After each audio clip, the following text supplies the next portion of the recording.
Okay, perfect. So I see that most of the participants are already here. So we'll move ahead with our event for the day. So I'll just confirm the presence of the participants once. And if you all are present here, you all can unmute yourselves and just confirm your presence. So participant Alpha, are you here? Present here, you all can unmute Right here. yourselves and just confirm. Participant Beta, confirm your presence. Yeah, I'm here. Participant Charlie. Yes, I'm here. Okay, participant Delta.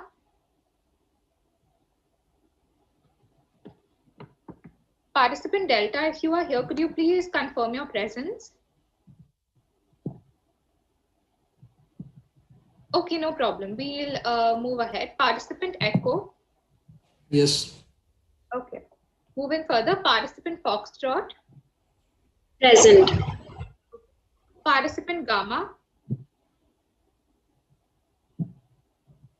Participant Gamma, are you present here?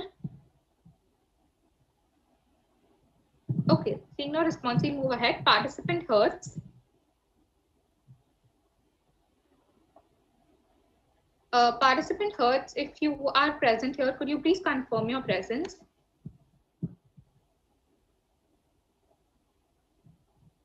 Saharsh, are you present here? Sahash is present, but he's not audible, I guess. Okay, Saharsh, could you please check your audio system again? We do not want it to be an issue for you later. Saharsh, am I audible to you? Okay, could you just check your audio system till the time your presentation turn comes, and please make sure that you're audible by the time you're presenting. Okay, cool. Thank you. So moving further, just give us 2 minutes while our judges join in for the event. Till the time, I would just request all of y'all, it's already 4:47. So those of y'all who wanted to present a PPT, I hope y'all have sent it to the email ID that was provided to y'all. Right? Okay, just give us 2 minutes. Bear with us the 2 minutes while we just check the presence of our judges as well.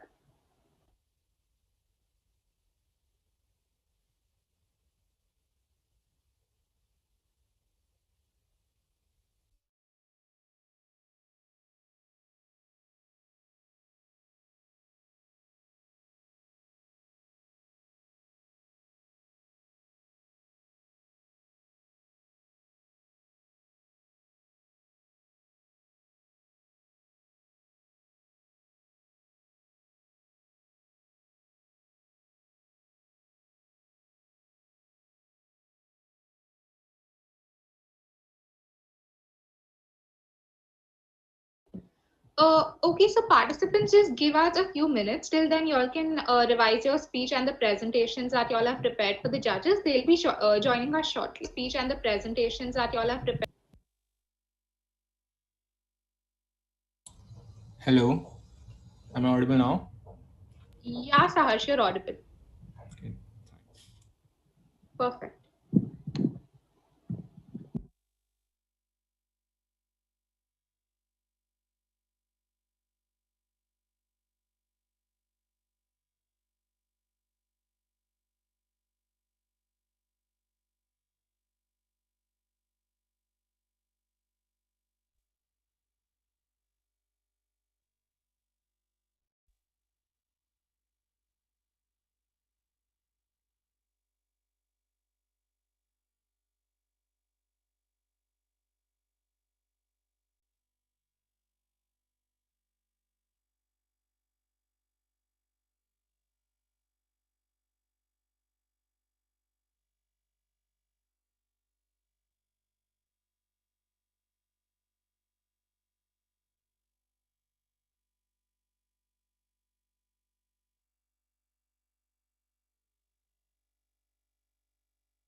Hi.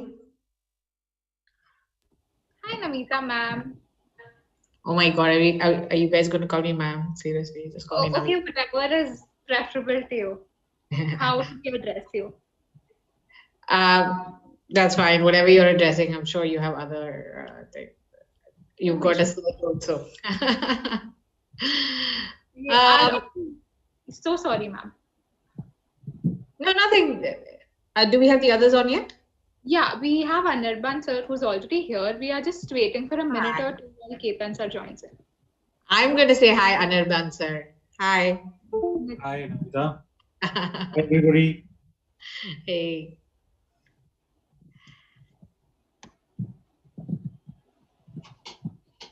Most of you guys are Bombay based? Yes, ma'am. So Yes, actually, ma'am. yeah.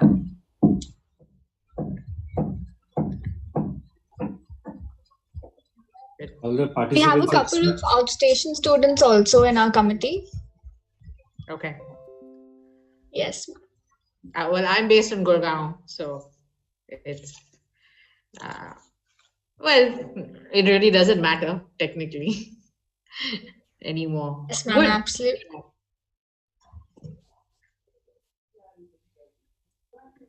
So Namita, you're primarily based in Gurgaon, or you have just gone to Gurgaon? No, I've been here for the last 5 years, but it was one of those just going to Gurgaon trip, and I didn't move out back for 5 years. I'm from Bangalore. My parents are in Bangalore. But yeah, otherwise Gurgaon is now where I seem to have some roots. And yeah. How's the situation there in terms of COVID right now? I have blinkers on, sir. I have no idea. Whatever is within my surroundings, I know. After that, I have no idea. I gravitate towards all the good news, which is hardly around in the vicinity. So I guess that's the better way to be. it's a coping mechanism completely. But I was actually one of those people who was monitoring because I wanted to go as soon as it was past the peak. I would travel to Bangalore and see my parents. But for something, all of us just said just stay on for a little while, and then before you know it, again Delhi is third wave and whatever. I was like, oh God. Yeah, I mean, it's again going up. I guess the cases are again going up. Well, I'm now just counting down to the vaccine. I doubt it's another. I don't know. I don't want to sound pessimistic over here, but I doubt that you're going to get it by another 2 years down the line. I don't think so. Really? That's how long? Excuse me, ma'am. Ma'am, today there was a news that the Oxford was researching on the vaccine, which has shown that there is like 50% of efficacy on some sides, and it can go up to 90%. Like with India highly relying on the Oxford one, so like what are chances it comes to India like as soon as it is possible? Because they are offering like 50% MRP. India is going to get it on 50% MRP. There have been like news about it. Yeah, but you know the vaccines which they are talking about are not foolproof. So what they are not telling you, the WHO and the UN, is the side effect of those vaccines. So when the human trial was done with those vaccines, there were severe side effects. So that is what they are not telling us. Communicating, yeah. It is, but you know what? Let's hope. First of all, I don't know how we managed to get ourselves all into this. And then now I'm like, okay, that same ingeniousness in which we got ourselves managing day by day, I'm hoping will be applied more towards the vaccine. So I was like, okay. Thankfully, it's not all doomsday for the majority. I am so sorry to interrupt you, ma'am. Ketan sir is here. So all our participants are extremely excited to present their cases amidst all of you all as well. So with your permission, could we go ahead? Yes. Hi, Ketan. Hi, Namita. Hi. Also, I think for the rest of the hour, please avoid calling us sirs and ma'am because we're not used to this at all. Like, really, we come from a culture where absolutely we call everybody by name. I think Namita will sort of second that. That was my first reaction as well. I was like, oh no, I'm being called ma'am now. Yeah. No, seriously, looking forward to this. Like, yeah, we can definitely roll. So we'll definitely keep it in mind. None of us will address you all as sir or ma'am as per your convenience. So moving ahead, to all the participants, I'll just introduce our judges to you all. I feel immensely delighted to introduce to you our judges to the finale round, Miss Namita Liz Koshi, Professor Anirban Ghosh, and Mr. Ketan Rambia. So our first judge for the day, Ms. Namita, is the Vice President at Ogilvy. She has 13 years of immense experience in marketing and communications. At Ogilvy, she coaches the agency teams to make their clients matter in the internet-driven marketing era. She's passionate about the use of internet to build positive brand experiences. Thank you so much, ma'am, for being here with us today. Thank you. Our second judge for the day is Professor Anirban Ghosh. He's currently an assistant professor at NMIMS School of Branding and Advertising. He's also pursuing his PhD in consumer psychology. He has more than 25 years of experience and in-depth knowledge in brand management, digital marketing, and media management. A keen observer of consumer psychology and media trends, we are honored to have you with us, sir. Thank you. Thank you, Manpreet. Our third judge for today is Ketan Rambia. He specializes in brand strategy and content strategy. He has deep interests in consumer insights, media, and sports marketing. He is currently working as a brand strategist with DDB Mudra, which is one of the best advertising agencies in the country.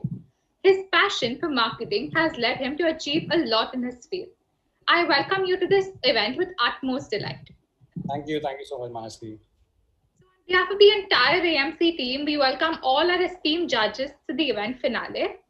Just a short glimpse of what has happened in the event so far. The participants have already received their respective crisis situations and they have prepared the solutions for the same, which they would be presenting for a duration of 5 minutes each. The participants are also given the liberty to create a presentation to support their arguments and solutions. Every participant will have to address one question by any of the remaining participants. Moving further with the judging criteria, the participants will be marked on a scale of 12 points. 10 points will be provided for the presentation, out of which 5 will be for flow and for content and creativity. A maximum of 2 marks can be awarded for the flow, 3 for the delivery, and the additional 2 points will be granted for answering the question efficiently as that was asked by the other participants. So I would like to open the forum for any doubts. Participants, judges, are there any doubts? Okay, so, right. I'm sorry, did I interrupt somebody? Were there any doubts? Go ahead, Masvi, go ahead. Okay. Seeing none, I would like to proceed further with the first participant of the day, who is participant Alpha. The case that is assigned to her is as follows. Could we have the next slide, please?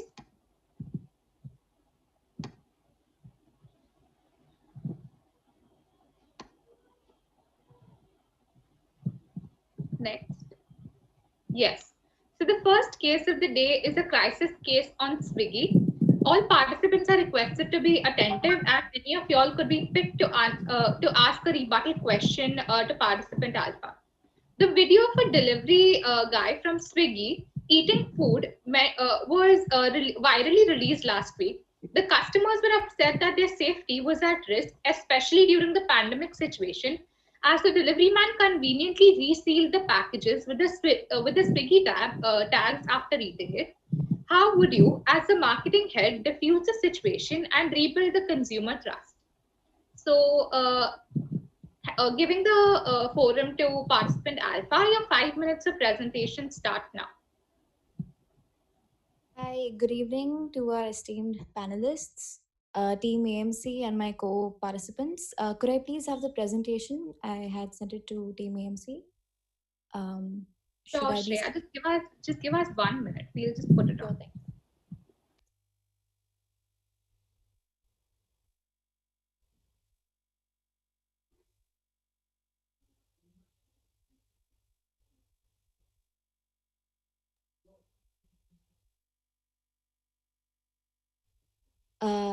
So, as Manaswi correctly explained, my crisis is based on the Swiggy brand. So, could we have the next slide, please? Right. So, the video of a delivery guy from Swiggy eating food meant for delivery went viral last week, and the customers were obviously very upset that their safety was at risk during a pandemic, as the delivery guy conveniently resealed the packages with Swiggy tags right after eating. And how would I, as the marketing head, diffuse the situation and rebuild the customer trust? And that is what I've tried to get a hand on in the later slides of the presentation. Next slide, please. So first of all, to reinstate the fact that Swiggy actually cares, it is like an extension of our Twitter customer care handle. And this is the statement that we managed to come up with, that last week we came across a video of a delivery executive in a Swiggy t-shirt carrying a Swiggy delivery bag, eating food out of boxed orders and replacing each one after resealing them back into the delivery bag. The video suggests that he consumed some of the food meant for delivery to users on his way to drop points. We want our users and restaurant partners and all other stakeholders to know that. We take these kinds of reports extremely seriously, and upon thorough investigation, we found that the video was shot in Malad, that is in Mumbai. The person in the video happened to be a delivery partner on our fleet, and we've managed to speak to him at length, and we've come to the conclusion that we had to let him go and taken him off our platform. We would like to reiterate that given our multiple communication channels with users, be it digital media or print media and many others, who expect the highest standards from Swiggy and highlight the smallest of deviations to us as soon as they receive their orders, that this is a highly unusual and a rare case. Unfortunately, this also highlights a real possibility for tampering with the food on the way to delivery from a restaurant. We take this very seriously and will soon introduce tamper-proof tapes and other precautionary measures to ensure that we add an extra layer of safeguard against such behavior. Additionally, we would also educate a delivery fleet of over 2 lakh partners to highlight or escalate any such deviations to us, while also encouraging our very own users, the custodians of our platform, to highlight the smallest of anomalies to us. Next slide, please. With this, we would like to launch Swiggistan, that is dining rooms and areas wherein across the city, wherever you are, for our own delivery partners, our family, the very own stakeholders, a place where they can eat at peace with their Swiggy family right next to them. So they can take a break from their peak hours, from their hectic delivery schedules, and eat there, and once they're done with that, get back to the game.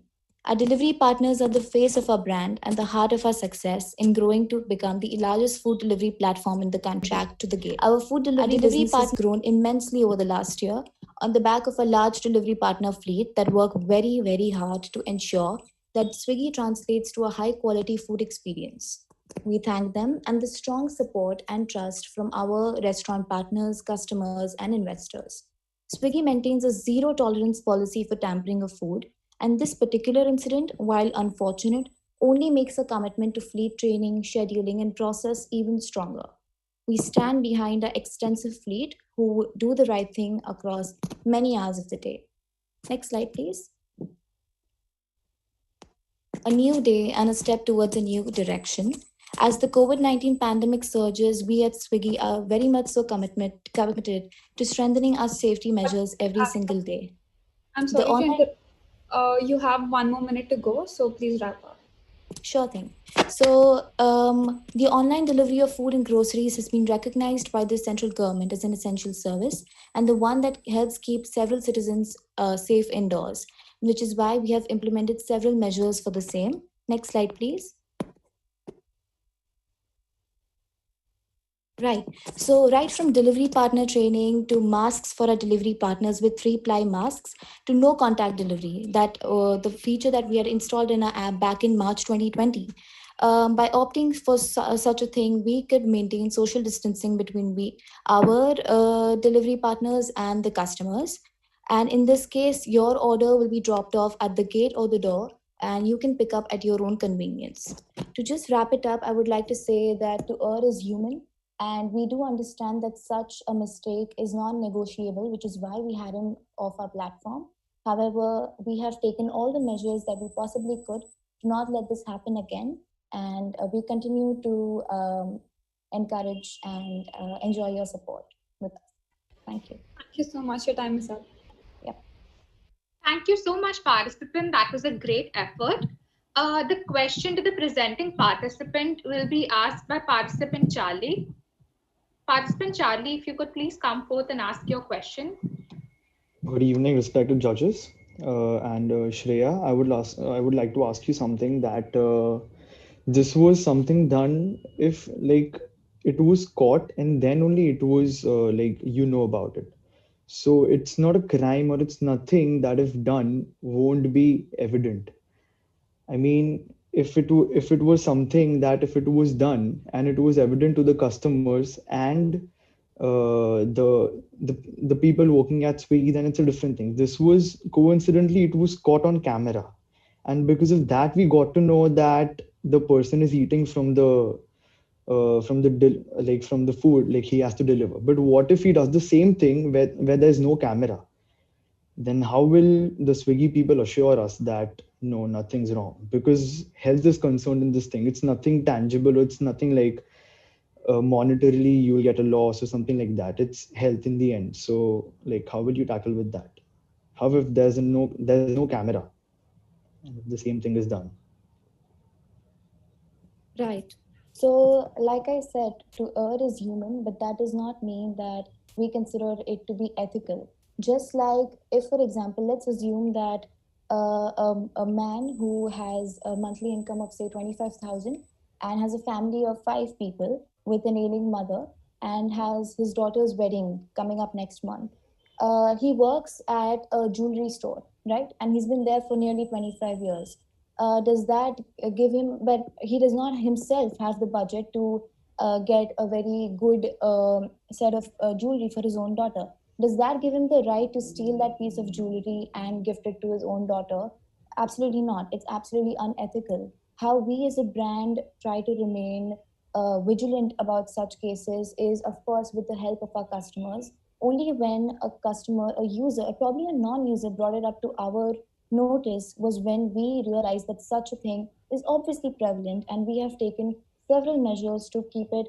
We are trying to educate our users, which is exactly why we came up with Swiggy Stan, a place where they could easily relax, eat, enjoy their lunch hour, and then get back to work.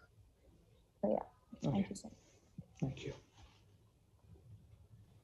Perfect. Thank you so much, Shreya. I would like to give a minute to the judges to mark this participant.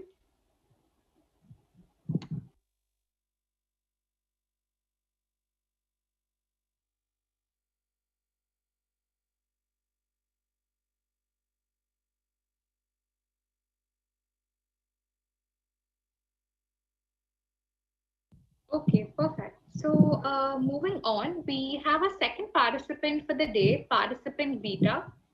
Could we please have the PPT for the crisis, please?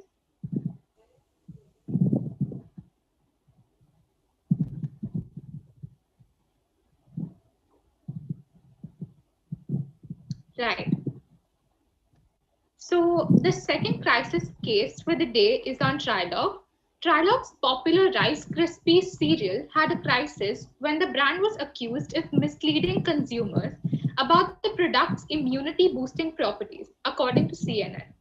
The Federal Trade Commission ordered Trilog to halt all advertising that claimed that the cereal improved the child's immunity with 25% daily value of antioxidants and nutrients, vitamins A, B, C, and E, stating the claims were dubious. If not the immunity boosting pitch, in which other way would you market the product to keep its sales going amidst the controversies? I would now hand over to participant Beta. Sure. Can I have my presentation, please? Sure. Just a sec. Also, participants, rest assured, your 5 minutes duration starts only when you begin to speak. That is once you are comfortable with your PPT.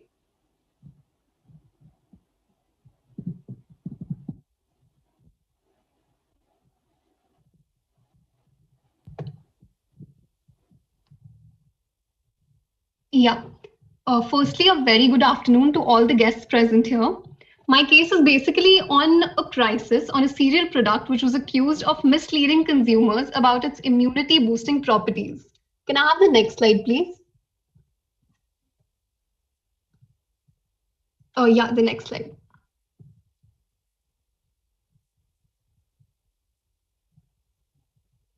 Can I have the next slide, please? So before going on to how I would manage the crisis, I'd like to say that with any kind of brand crisis, you can rise above it if handled effectively and in the right manner. The first and foremost step which I would go is to form a good communication strategy. The behavior of a company in its first hour of the crisis shapes the entire success and failure of the overall crisis response. Therefore, it would be crucial for me to be in constant touch with my audience. Can I have the next slide, please? Second would be acknowledgement. If I have done something wrong, I will own up to it. I will acknowledge it, either in the form of a tweet or an Instagram post. But truly acknowledging the misleading information and owning up to it is what my audience would also expect me to do. Can I have the next slide, please? Thirdly, sharing the results. Once I get all my licenses and certifications verified, then I would definitely share the results on social media in order to win back my customers. Sharing the actual proofs on social media with the licenses and certifications is something that your audience will look definitely. Can I have the next slide, please? One of the most important strategies during a crisis is to win back your audience. One basic thing to do that is to encourage them to ask questions. Constantly keeping your audience engaged and replying to their queries, comments, no matter how harsh they are, but replying humbly and maturely will give them a reason to start trusting you again. Can I have the next slide, please?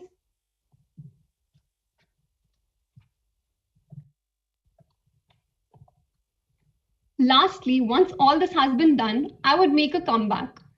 I would make a comeback with my product, giving it a tagline, give your immunity a real boost, emphasizing on the word real because that was the place where our product initially had gone wrong.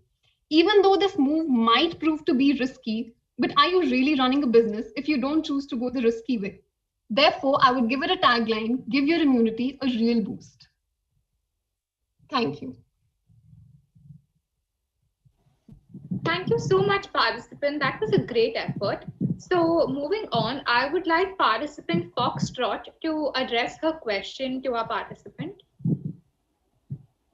Hello, everybody, respected judges and Chitrangana. I would ask you that what if because of your product somebody is harmed, then how would you compensate or how would you deal with that particular customer? So firstly, the product is basically accused of misleading information for not giving immunity boosting properties. So that is something that wouldn't really harm someone, but in case it would harm someone, then I would definitely compensate for the entire health expenses or whatever it would be in case there is a harm. But of course, there's a very less chance of any harm happening because if you're not giving immunity boosting properties to a product, then it doesn't really harm your system. All right, thank you. Thank you so much, participants. That was great. We'll be moving on to our next participant for the day. That is participant Charlie. Could we please have the PPT?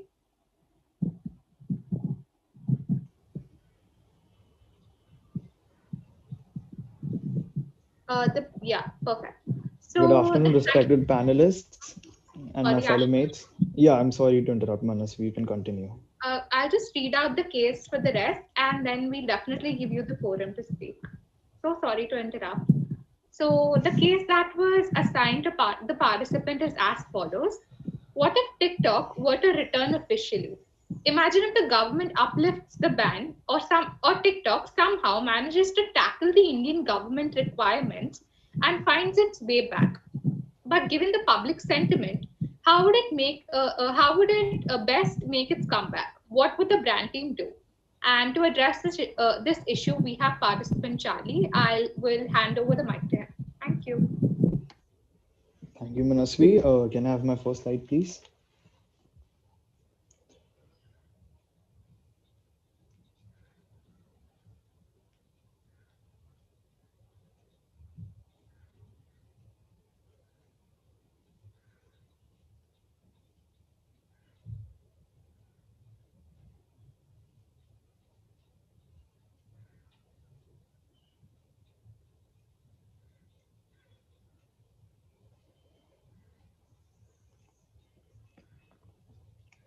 So yeah, ever since TikTok got banned in India, various other short video making apps such as Dubsmash or Mojo or many Indian apps itself and new features on the pre-existing apps like Instagram Reels have majorly entered the Indian market. TikTok having millions and millions of downloads here in India has already shown how much it is liked by its users. It being actively used in India since the past 4 years, becoming the synonym of short creative videos, its users have got the hang of it, and its sudden ban has left them with the app's competitors.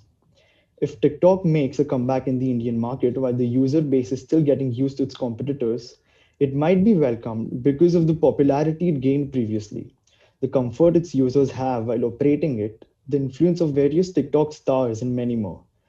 But despite of it being like, and just a second, I'm not able to view. Wait.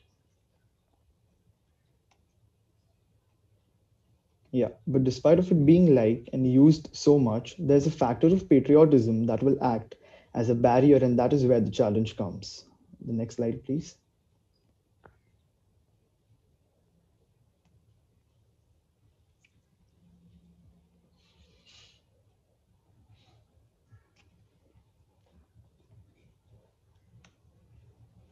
Yeah. So the first point says that to assure its users that half of the brand's revenue will be shared with the Indian government amidst the Indo-China dispute. So as we know, even if people want to use TikTok or use the application, but because of its Chinese origin, will people will prevent or people won't use it. So because of that, the major thing that people won't use the app is because India does not want to directly or indirectly monetarily help China. So because of that, the TikTok brand can assure Indians and its Indian users that whatever the revenue is, the 50% of it will be given to the Indian government. And like this, the Indians might gain the confidence that China is not totally being economically helped. The second point says that instead of economically helping China, some part of the TikTok's revenue will be used for the treatment of COVID-19 victims and to help the underprivileged. So as we know, we are in the midst of a crisis, and the revenue shouldn't be totally given to a country which is the reason of this pandemic. I shouldn't say this, but yeah. So this point says that the revenue should be used for the ones who are dealing with COVID-19, the doctors, the nurses, the the army men or the police officials, and even the underprivileged people who are not getting food, who are not getting shelter. So the revenue should be used for them. The third point says its download would benefit its Indian users as the number of followers would remain the same as they were before the app's ban. So as we know now, TikTok is not there in India as it was actively being used since the past 4 years, and the new apps like Dubsmash or Instagram Reels. So it's something really new for the users. So to gain followers in millions and millions, it will take months and years for people to get that much of recognition and fame. So if TikTok says that if we are coming back to India and the TikTok stars would have the same number of followers, so that might attract people and that might make them download the app. The fourth point says to help the promotion of Indian apps too. TikTok alone won't be sufficient for its functioning and will lead to the download of various other Indian apps. So as we know, like initially when we used to use Instagram, there's a feature called as Instagram Boomerang. So to use that, we had to download another app called as the Boomerang app. So likewise, when you download TikTok, all the features won't be up. I'm sorry to interrupt. You have another minute to go. Please carry on. Yeah, okay, thank you.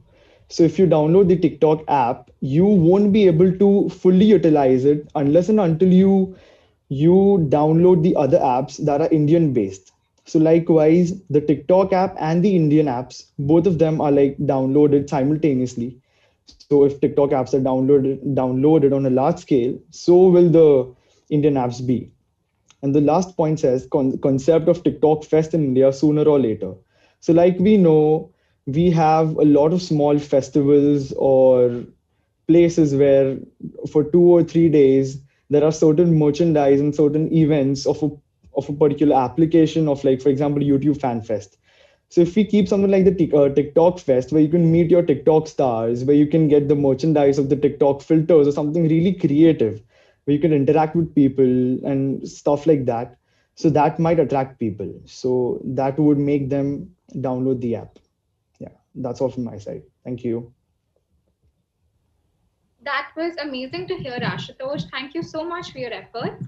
So we have participant Echo who would be asking the question to participant Charlie. Okay, so I just asked the question, Manasvi. Yeah, participant, go ahead. So, Charlie, I would like to ask you that TikTok was banned on account of security reasons, backed by the Department of Telecom of India and other ministries, which stated that the data of Indian users should be kept within India, within the servers which are physically present in India. So, if the TikTok plans to come back, it needs to essentially capital investment in India, making servers in India and physically storing all the data of Indian users within those servers, which is the same demand where other countries as well, like the United States also demands the same, that the data of United States users stays within them. So is TikTok like perfectly ready? Is the company ready to make those capital investments in India and other countries as well? Or it will choose like partners or some other ways to come into like making the servers in India? Yeah, so like I said in my previous points, that if TikTok re-enters in the Indian market, it will do as much as possible to help the Indian people, to help the Indian government in all the ways. So as we know, the TikTok user base is majorly not that much literate or not that much known to the legal or the technical terms. So if TikTok will come to India, it will start with something that will please the people to download. And it will, like, for example, it will use things like, it will be friendly, I'm sorry, it will use things like I said in my previous points, that for example, the TikTok fests, or people will have the same number of followers, because that is what the people will want initially. If the TikTok company, if it wants to keep the server, if it wants to be made in India, or if it wants the security, that is like the Indian people, the data of Indian people is secured, so it will deal with the like Indian business tycoons or something like that. So slowly and gradually, if it's starting to work for India, it will work for India in all the ways. Thank you, participant. Your time is up. Thank you. Thank you. Thank you so much for your counteract. Moving forward with our event, we will go ahead with the next participant for the presentation, which is participant Echo. So presented on your screens is the case study that was assigned to this participant. It is a crisis case on Louis Vuitton. So the new Louis Vuitton handbag collection is made of crocodile skin. PETA exposed how the reptiles are put through unimaginable suffering at a leather tannery in Texas before they are killed for the fashion industry giant Louis Vuitton. They used living crocodiles for the advertisement. This created a big stir on social media, and a lot of people criticized the brand. As the CMO of Louis Vuitton, how would you handle the situation? So I would like to hand over to the participant Echo to take the floor ahead. Can I have my presentation?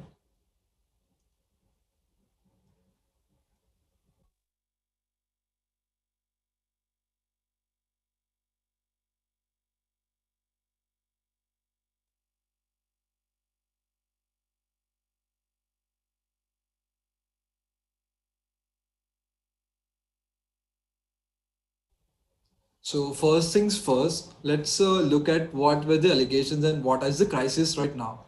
the allegation was made. One of the allegations made on Louis Vuitton was that the advertisement used by Louis Vuitton were which made a stir up on the social media platforms. So clearing up that, we already have provided disclaimers to the ad, as well as we also got prior certification from concerned authorities, as well as by filming the ad we have used like crocodile handlers as well as crocodile trainers. So no one was harmed during the shooting of this ads, as well as in the post credits of it.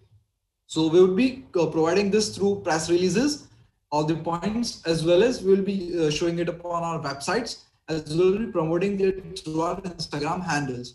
Second is the allegations made against the new handbag collection, which is made from crocodile skin. We would like to assure our customers as well as the animal welfare organizations that it was made using a newer supply chain. It is not the traditional supply chain that we were using. We are bringing change to it, and we are constantly bringing change to it.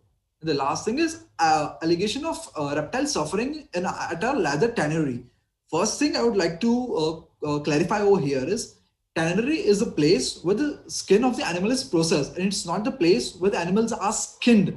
I would not like to say the animals are skinned, but yeah, it's true. They're skinned at the farms, though they are part of a skin. We have taken various measures to see to it that they have less suffering, as well as we look into other matters as well.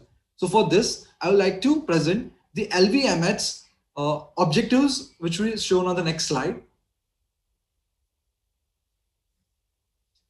The precise objectives of LVMH as a company is preservation of species and respect to the local communities. Second is animal welfare all along the life stages of the animal, not just at the youth, not just at the old age, but all along the life stages. Third is the working condition of man and women on the farms. That is part of our supply chain. And the final one is the environmental protection.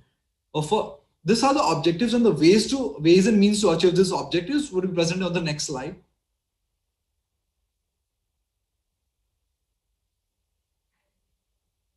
First thing is, while engaging the newer supplier, we would be having a tighter scrutiny on the farms which we are having, whether they have the required certification, required the trust from the other animal welfare organization, various regulators of the countries, consent countries. There would be a tighter scrutiny on this purpose for the new farms from now. Second is reassessment of all the present supplier farms to meet the latest requirements and obtain certificates. This is a thing which started last year, and we are still in the process, and we are still continuing to do it. We have cancelled various of our suppliers under this point because they were not able to meet the company's objectives and company standards. One of the best example of it is the Vietnamese farm which we had. A video was viral, which to a certain extent we didn't know, but as soon as we came to know, we cancelled contracts of all the Vietnamese farms which were named by PETA and other animal welfare organizations, which were engaged in skinning of the reptiles with an unimaginable level of sufferings. And we are also scrutinizing our other partners, other suppliers in the same way. So third is research, investing in researching related to breedings of reptile, keeping in mind the goals of organization. We have come to a consensus with the research team as well as the crocodile handlers and crocodile trainers that we would be breeding our crocodiles, which we use to make our products. We will be self-breeding them. We will be providing our suppliers with the eggs of these crocodiles. When we have decided that half of what we breed, we would be sending them to wild. So in a way, we would also be preserving the species of the crocodiles and not spoiling the environment and not like disturbing the ecosystem and the natural environment, and also keeping to it that we also get good quality materials. You have less than a minute to go, so please wrap up. Yeah. Building of the organization. The last thing is we'll be operating certification for various of our tanneries for the animal welfare organization, the trust and their special note by them, handwritten note by them, as well as certification of various organizations and regulators in the concerned area. Like the Singapore tannery of LVMH has already got the environmental, it is pioneering environmental thinking of this in the skinning and in the tanning industry, and it is pioneer of it, and we are proud of it. And we are also getting it for the Texas industry, which is set up recently, and it has also got the permission from the United States authorities and the EU authorities as well. And all these things we are going to we plan to show it to our customers as well as our stakeholders and other organizations through a way of a documentary. We'll be presenting a documentary regarding how we make our products, a detailed way of it, in a way of a documentary, which will clear all the air in this process. Thank you. That was a great analysis, participant. And now I would like to ask participant Alpha to question our presenting participant. Hi, Echo. So while all these measures sound very good and very flowery on paper, how exactly are you going to ensure first of all, what are the current working conditions of men and women working on your farms? And what measures are you going to take in order to enable a better lifestyle for them? I would like to answer this question with the practical example of what we are doing right now. The Texas itinerary, which was set up last year, we got its approval from the United States authority, as well as we have got certain tax benefits, keeping in mind that we would be providing more than the base wage to our workers and men's and women's over there. And it is a factory which we started with the world-class facilities. It has all the latest technologies over there, keeping in mind every requirement that the man and the woman working over there would be needing.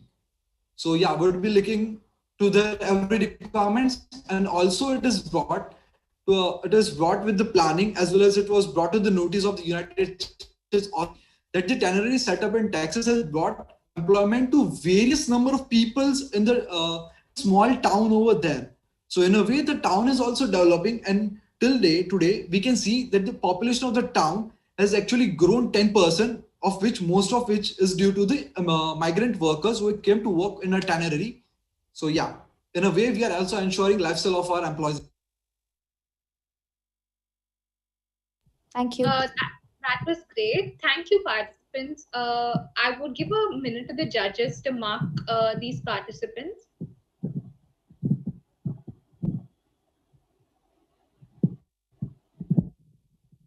We have 3 more to go, right? Yes, ma'am.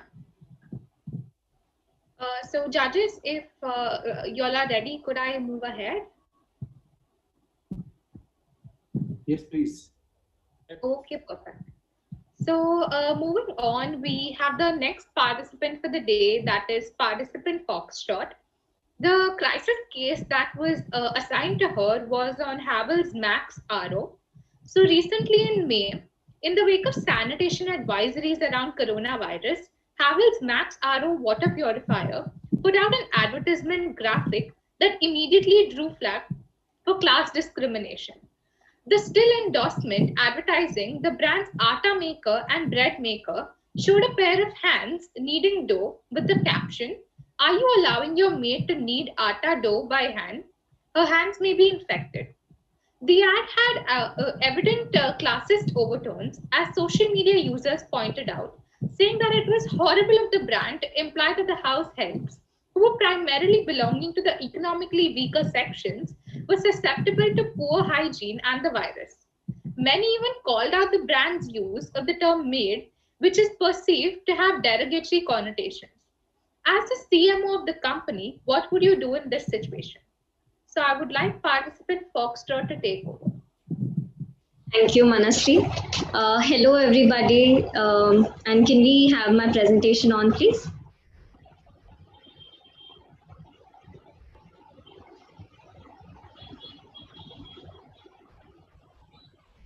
Thank you so much.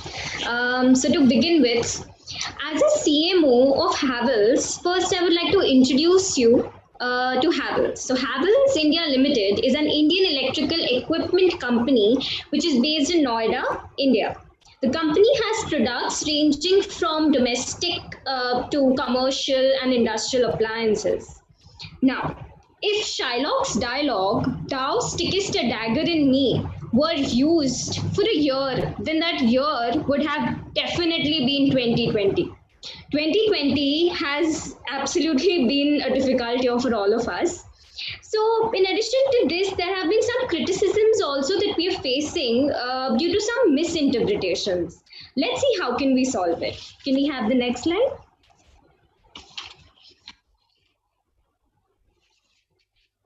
All right. So we have come up with a SERI approach, and as we all know, SERI means everything is okay. So next slide. All right. Number one, socialize. So basically all this happened, the main thing was social media. So first I would like to clear all the misinterpretations on the social media by posting this message. So let me read it out to you. Hello everyone, we at Havels have never intended to hurt the sentiments of the people. However, a recent still endorsement seems to have hurt the emotions of the people. Some people are misinterpreting the word maid used in the endorsement. Havels would like to clear that we have just mentioned the word maid in terms of a house helper. We request you to not perceive it as a derogatory connotation.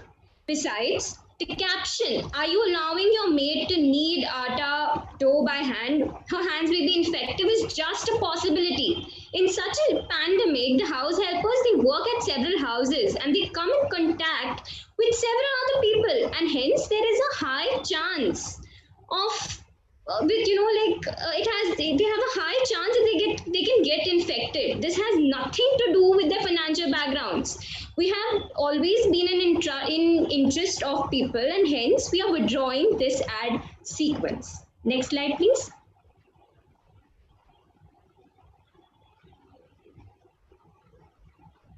Second, that is engagement. After putting this post, that is socializing, we would like to wait for some time and then distract the people using engagement. That is, we will request people to send their stories or memories with the Havels electronic items. The best ones will feature on our page on Instagram and other various social media platforms. Next slide, please.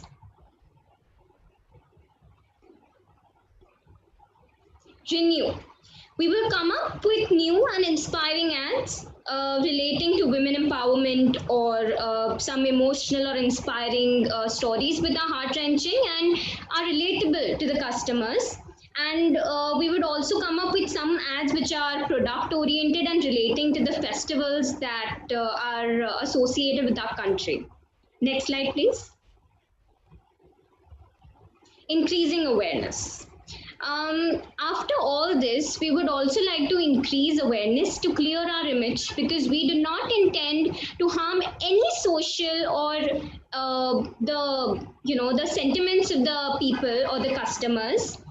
We will like to increase awareness about our charity events conducted by Havels, that Havel makes during or has done during lockdown, distribute food items, essential commodities. 4 minutes are up.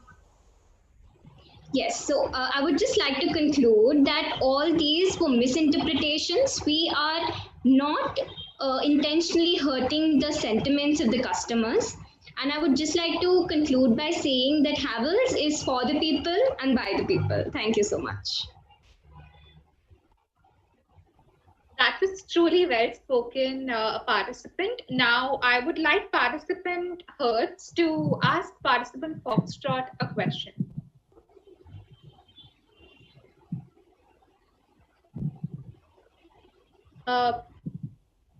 Participant Hertz. Hello. Yes, you're audible. Please go ahead. Hello everyone. I just have one question about the point that you made, that the caption which said that the maids, are you allowing your maids to knead dough by their hands directly? It may be infected. Do you really suggest that it had nothing to do with financial their financial background? Because it does not appear that way. See, so Yeah, so it's just a misinterpretation. We did not intentionally write this. The thing is that it was not relating to their financial backgrounds. It is the fact that people who, who travel a lot, they have a high chance of, of catching coronavirus. So it's nothing that's it's connected to financial background. We do not accept that because we didn't intentionally mean it. So that's what I would just like to conclude, that it's not related. We do not mean that. We do not believe in class discrimination, in fact. So yeah, that's it. So that sounds amazing, participant. Moving further, I would give 1 minute to the judges to just score the participants up till now. And we just have one more participant left, after which we would be proceeding towards the calculation of the scores.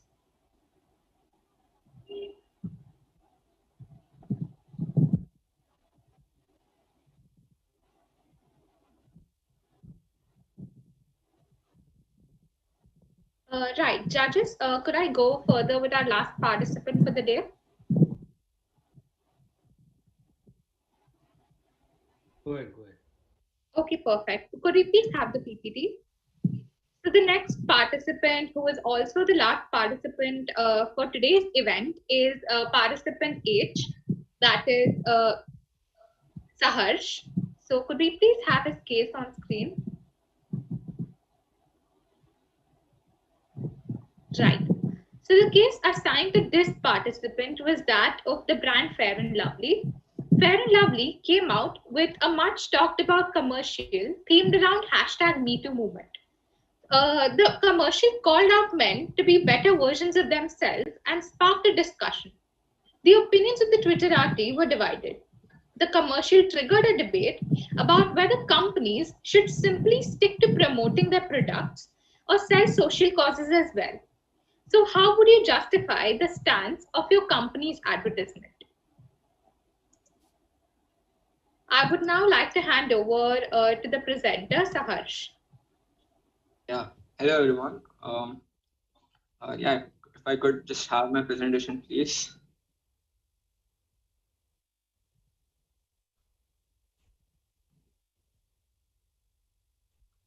I'll proceed. Just give us one moment, Saharsh. Our technical team is working on the same.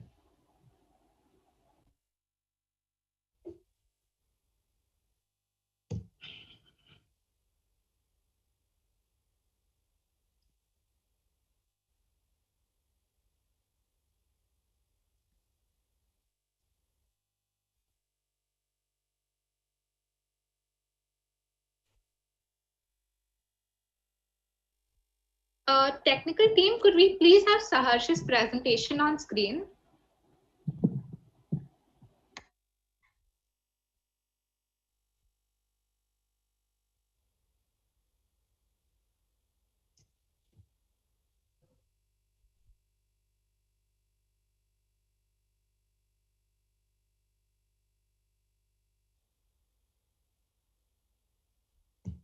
I'm so sorry for the delay, Saharsh. Just give me 1 minute. I will personally look into this. Yeah, no problem. Saharsh, I just wanted to ask, you were provided an email address to which you had to mail your PPT. Have you done the same? Yes. Okay. Could you please confirm your email ID? saharshpizrani@gmail.com. Okay, just a second.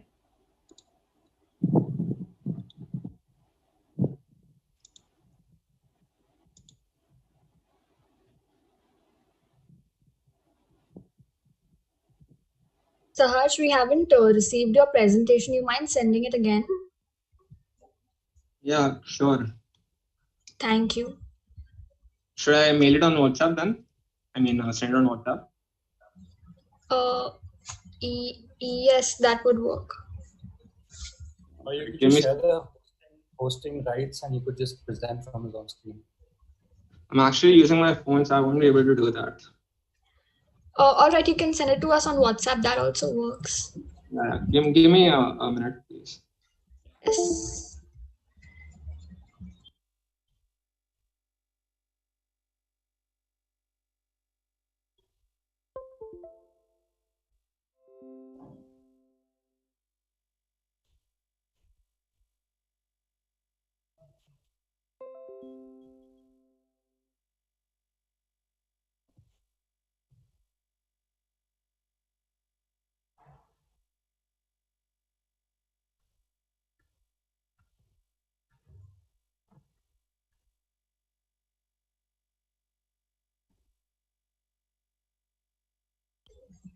We will play it within a minute. Okay, all right.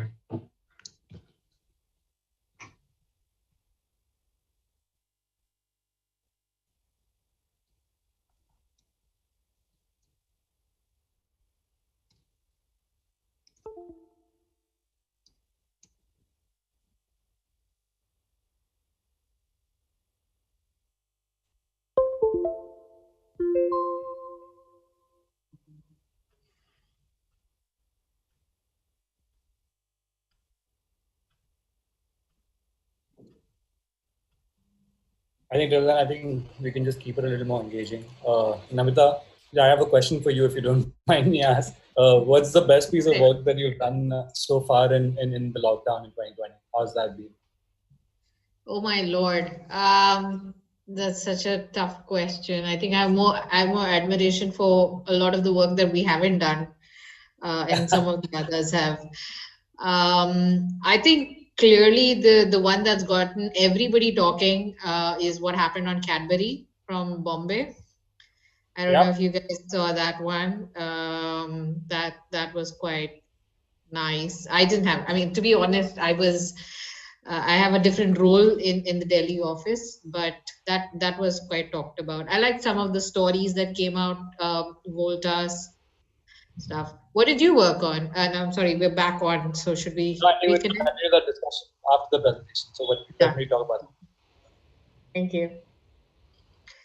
Sorry, I just want to make a point. Can I get Foxtrot's PPT because I was disconnected for a thing, so I can just see that on the side. If you can just WhatsApp it to me. Definitely, ma'am. We put it up on our group. Yeah, thanks. And for the judges, we do have an interactive session planned right after this participant, and all of us are also eagerly waiting for it. So as soon as this gets done, we'll just begin with that. So Saharsh, the floor is up to you. Yeah, all right. Thank you. So yeah, as a consultant, this would be my advice to Glow and Lovely. Okay, so the first step in handling this crisis would be by first recognizing that it actually is one. The idea of a corporate giant taking moral authority on matters concerning individual lifestyles isn't very welcomed by the masses, and for a good reason. Successful brands realize they're a part of a society and have a role to play and will cater to teens craving for authenticity. This is why now making consumers feel kinship takes precedence over selling products. However, changing yourself before talking about changing others is vital. It shouldn't even be considered unless it's a full company intent, not a marketing or communication department idea. In this landscape, people will spot fakes. If a brand suddenly activates content around a cause it does not have a history of supporting, it will appear superficial and transactional. As rightly said by Connor Bagley, a co-creator of influencer analysis at Tribe Dynamics. Its intention, Glow and Lovely's intention of calling out men to be better versions of themselves comes into question as just being a tool to make profits by taking advantage of the rising liberal wave. And that's why a chorus of public apologies by the brand might not cut it unless they come with concrete action. So the way to go about handling this situation would be by Glow and Lovely deciding to reform its own activities and executing other ways to help the community besides telling them what to do and what not to do. And there are a number of ways they can do this. Some include creating a more women-friendly environment in their own premises by establishing guidelines and discouraging harassment in any form. They can tackle accusations of being an institution that only promotes one standard of beauty by striving to launch more and inclusive, diverse product lines. They can actually support women empowerment by undertaking several CSR activities that provide scholarships and training to underprivileged girls. Also, beauty companies in general have historically received much criticism for unethical and non-environmentally friendly business practices that include animal testing, unsustainable sources, and chemical pollution. Now, Go and Lovely has a great opportunity to set an example by prioritizing and working in these areas and setting its name clear as a company that actually cares about its stakeholders. And there are many cases in actually Unilever, the parent company of Glow and Lovely. Its own labor practices in several countries like Vietnam has been reported, widely reported by Guardian as unsatisfactory, and they have created havoc with labor unions and have poor wage allowances. So actually ensuring that they treat their employees well would be a good step in the right direction. Now, I don't have a fancy VVD like the others. I just have one clear and simple message. Forgiveness does not change the past, but it does enlarge the future, as quoted by Paul Boyes. And Glow and Lovely asks for forgiveness and promises a better future in exchange. That's all. That sounded really genuine, participant. And now to question our presenting participant, we have participant Vita. Hi. So you were seen to calling out men to be better versions of themselves. Don't you think that you shouldn't just target one gender and also call out women to be better versions of themselves? Yeah, I'm in favor of it. Actually, what, in my own personal opinion, is that companies shouldn't be telling what the community should and should not do, as I've reiterated in my PPT. That simply just doesn't feel right, because in many cases, they themselves take part in many unethical practices, as I've brought up in this PPT. So they have no moral authority to challenge us and tell us what and what not to do. What is more suitable is that they actually work on themselves and improve their own activities and functions, and that will actually something that public will achieve, and will this won't be something that receives a divided a division in opinion from the Twitter people, and would be applauded by everyone in general. Thank you. That was an amazing answer, participant. That was all for the event. That was an exceptional set of presentation done by all our participants. Thank you so much for all your efforts. Please be patient while we calculate our results. We will get back with you shortly.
All right, meanwhile, we can start our interactive session. So, guys, if you all have any questions directed towards our judges, please feel free to ask them.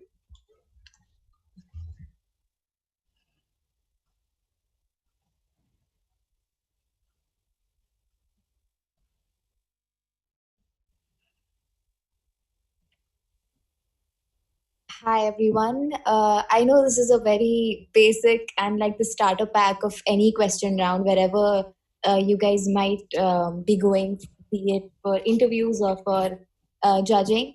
But how exactly has your journey paved out to be, maybe, right from the time you were a student, the time you might have been an intern, and then slowly climbing up the ladder? So I know it's a very basic question, but I would really love to hear your story. Who wants to take this? I think let's start with people who are on the top of the ladder. Mr. Anirban and Mr. Anirban. He's officially sir, so. Plus, I'm very curious about what his PhD is going to be. So, I would suggest that every one of you should take one step at a time. And there is one more advice from my side, is that generally what we do is that whenever we take an advice or whenever we take somebody as our icon, we always take an example which is very exceptional. Okay, so there is only one Bill Gates, according to me, there is only one Bill Gates and one Einstein. So there is no harm in, targeting, or there is no harm in looking up to Bill Gates or Einstein. But at the same time, you need to set up a realistic goal for yourself, knowing your capabilities very well. So that is more important in life. That's what I feel. In professional life, you need to be more, equipped with what you know. So currently, in professionalism, people are talking about, how well you know in a particular domain. You need to be absolute expert in that, that field. So that is what is more important. So you should be very focused from day one. Okay, you need not be expert in everything. So I was chatting. I'll give you a small example and end this in my remark. Is that I was just chatting with the data storage head, the data warehouse head of Google. So she was telling me that I do not know anything about coding, and she told me that to be a data science or to be a data warehousing expert, Southeast Asia for Google, you don't need to know coding. You only need to know how the data are managed, how the data are stored, how the data are mined, and all that stuff. So you need to be very careful about what you're doing, what you're choosing. Be very focused, and just go for it, one step at a time. Yeah. Good. So what PhD are you doing, sir, especially? So currently I'm doing consumer psychology, PhD in consumer psychology. To be more precise, we are trying to see nowadays, as you know, everybody is talking about AI and ML, right? Yeah. This is the most abused word right now. Most of the people don't even understand what it is. So what we are trying to just understand that how AI and ML is going to transform the consumer behavior. Okay. Nice. Very, very cool. Thanks. Ketan, do you want to go next? I'll stay at the bottom of the ladder. Go ahead. Oh, there's no hierarchy technically. No, at least here we shouldn't have hierarchy. But okay, I'll go sandwich mode. Your question was what was our journey like? Correct? Yeah. Okay. Yeah. My journey was full of unlearning and relearning, and full of disappointments.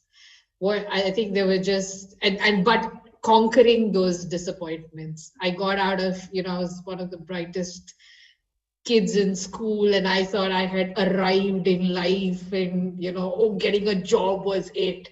And then you realize when you get out into the world, you are a baby.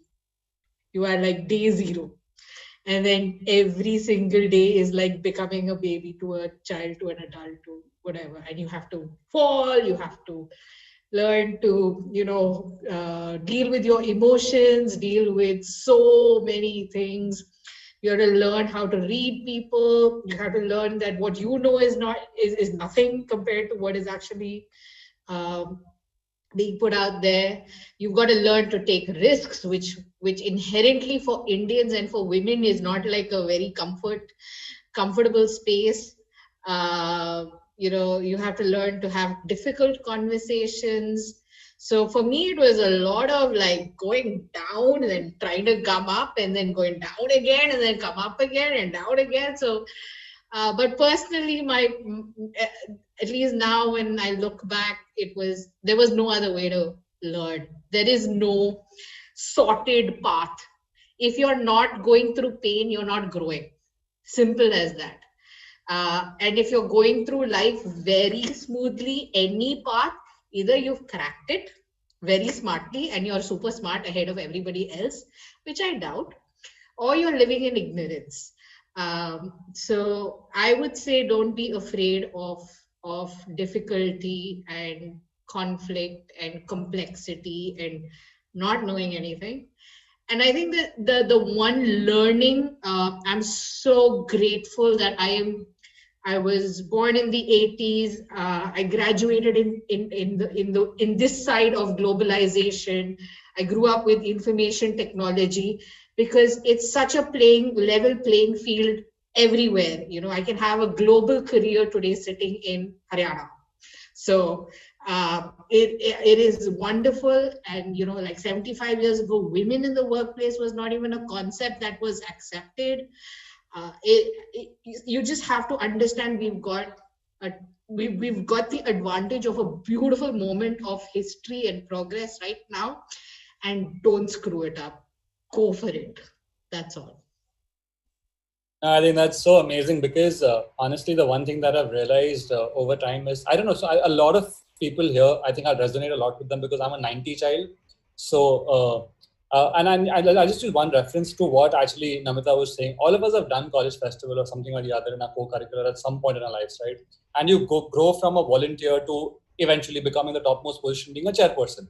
That's the graph of any person who does anything like that.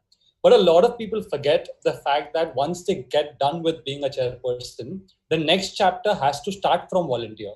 You can't carry that attitude of, hey, I am a chairperson, so I'll continue being that in whatever else that I go. That's where you fall. If you forget to put in that rigor of starting again from say a volunteer and then again trying to reach that next, the chairperson equivalent destination of your next journey, you have to put in that rigor. And I see that very often. We achieve laurels in one phase of our life, but then we forget that the next phase has to start from ground zero. You may have a little bit more experience, a little bit of advantage because of your previous experiences, but you still have to start from zero. So I think having your head as much on ground is important. Only then will you know where the sky is, and then you'll jump for it. Otherwise, you won't. And I think, sorry, Namita, you were saying something. No, go for it. Finish. I thought you were. So yeah, I think that was, just in addition to what I think Namita, I was just building on that to make it a little relevant from an episode of all our college lives.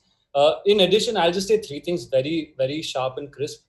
Stay curious and don't be very goal-oriented. Do not be goal-oriented because it doesn't help. Okay, if you want to be great at whatever you are doing, trust me, that stupid show that you may watch on TV or on Netflix, you have no idea how helpful it will come in some chapter of your life. Diversify your experiences and be curious because everything adds up in some way or the other. And you are a sum total of all those experiences. Be stupid, have those 6 a.m. nights.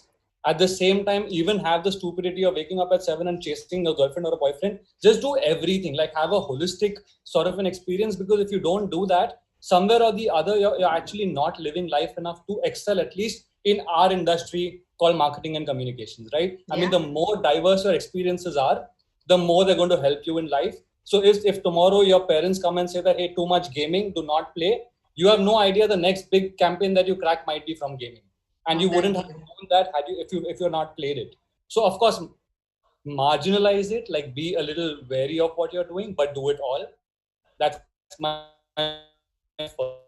other two things. There are just these beautiful two things that I've learned from a gentleman called Bob Scarpelli in Chicago. That man, anybody remembers that campaign? What's that? From Budweiser? They did it again in India in 2020 right now. So he's the man who cracked it in the 80s, early 90s. And I had the good fortune to meet him. And he said just two things that were just stuck with me in such a big way. One is that, before you ever try to, in any conversation, either work-wise or otherwise, before you ever try to sort of put your opinion out there, always pause for a second and think that maybe he's right or maybe she's right. We're very quick to answer. We are very quick to judge. We are very quick to, like, for example, the person's designation or the way the person looks or the way the person speaks or whether he knows English or doesn't speak fluently or whatever that is. We have a lot of these preconceived notions before we actually even, so we don't give the person a fair chance. And I think, which is why I think just pause for that little 5 seconds and just think maybe he's right. And then if you still get an answer that, no, this is bullshit, then don't shy away from calling it bullshit. But just give that opportunity, because a lot of us don't listen. We are very eager to speak what we have in our mind before even the person has finished speaking. And that's when we don't give a chance to somebody when they're speaking. And I think the third point I will say is very simple in any discussion or in anything that you do in life. I think the most beautiful or the most addictive word is but. So no but is our most favorite thing to do. Avoid. Like, just try and do as much of yes and in life. It'll actually lead to a lot more collaboration and a lot more teamwork. And only that will succeed. just this whole solo journey doesn't really work. It all looks good in some Bollywood movie, but doesn't really work in life. So I think, yeah, those are my three, I think, lower hierarchy wisdom pearls that I've received in my life from the mentors that I've really believed in. Very well put. Very, very well put. And yeah. The only lovely thing, Batten, I would like to tell you is it's a good world. I don't know why our older generations have always felt like there was oppression and danger and failure inherently everywhere. Every person around you is kind and nice, and you just need to make the effort to connect with them on a human level. And you, like Ketan was saying, you have to just give them space, listen to them and accept them as who they are, because then they will reciprocate that. So it's not that bad. It's a cool time to be working, and you'll most likely have a different career every 15-20 years. Thank you so much. Long answer. After listening to all of y'all, we can't express how relatable and how actually excited all of us are. Each one of us has like a smile on our face because we are just like budding and upcoming in the industry, and to have people who are so optimistic and just so kind to say that whatever you all do, you all will make it and you all have to make it. It's just so inspirational. I myself am like holding back from asking questions. So could we just declare the result once and then we'll go ahead with our session? Sure. Yeah. I think just before we declare the results, I would really love to hear the approach of all three of us in terms of evaluating this, because I think we all, I'm sure, have a different thought process behind when we saw all of this. And I think there might be a little bit of learning even for each other before we declare the numbers out, if that's okay with you. Yes, sir, sure. Yeah. So yeah, Namita, you want to go first? No, let's do it reverse now. You're the first one. I'll go first. No problem at all. So in fact, when I was looking at most of your presentations, and I think even the results, and the ones who are tallying the numbers will be able to say that it's very close in terms of the pole positions, in terms of whoever is winning, not winning. It's really close. But I think just a couple of things when you are approaching a problem. Don't start. Have a framework, especially in a 5-minute presentation. It's very tight. I know you have a lot to say. You want to say a lot, and I think it's really important points that you all want to make, and they were important points. So I think none of you were off topic. So that was really good. But I think the way I was personally evaluating is the structure or the clarity of thought in the person's mind while they were presenting. So I think from the first slide itself, it was so none of you actually had a framework or sort of a structure or a flow on one of your first slides. So say, for example, why would you, in a 5-minute presentation, I would avoid repeating information that's already there in the case. And I would first start with, hey, here's the approach. These are the 5 things or 6 things I plan to do. So you've given a framework first, and then you delve into each of it to whatever degree, depending on the time that you have. And that's how you would, so first is addressing the issue at hand at first, like immediately, followed by the immediate next, and then the long-term vision in terms of how would you actually change the entire graph of the company, which has gone negative.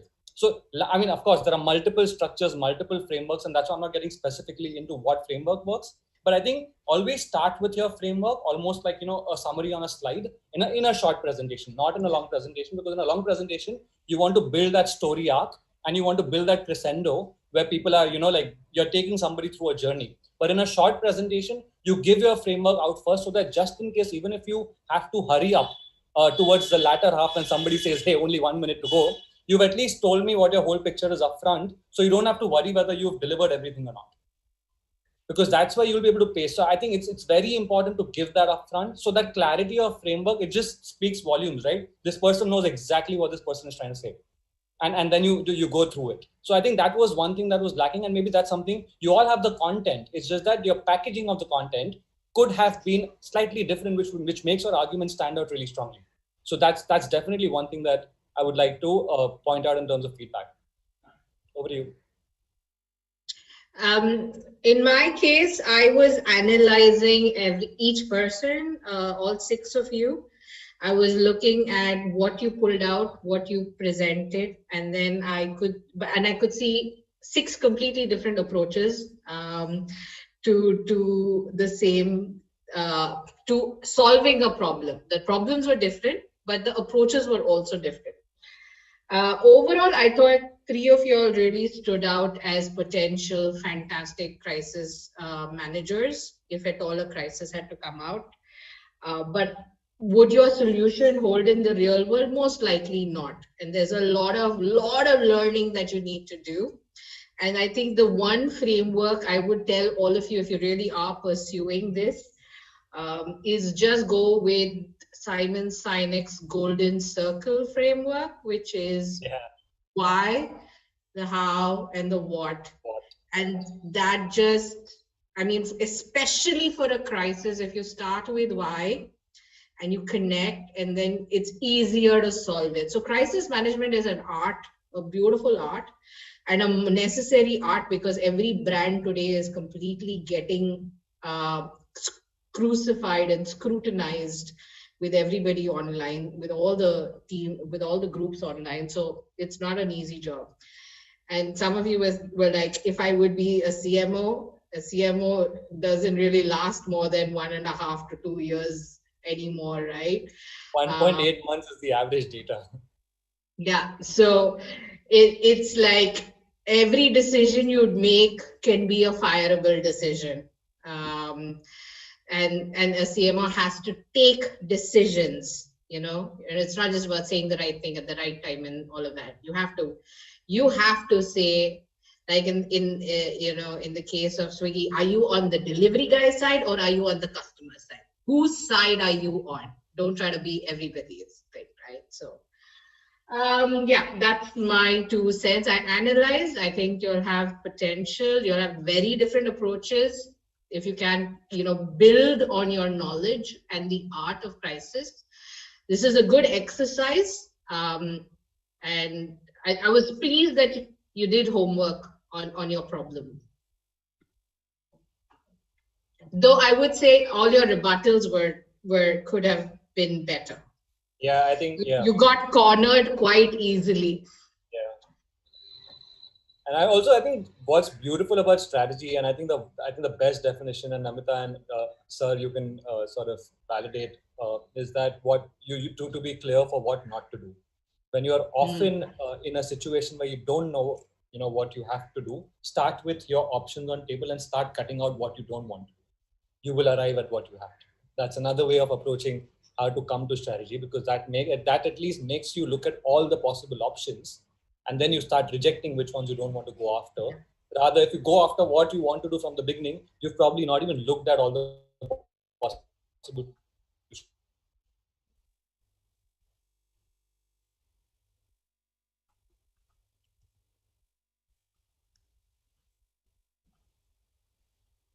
Yeah, you are right, Ketan. What you said is absolutely right.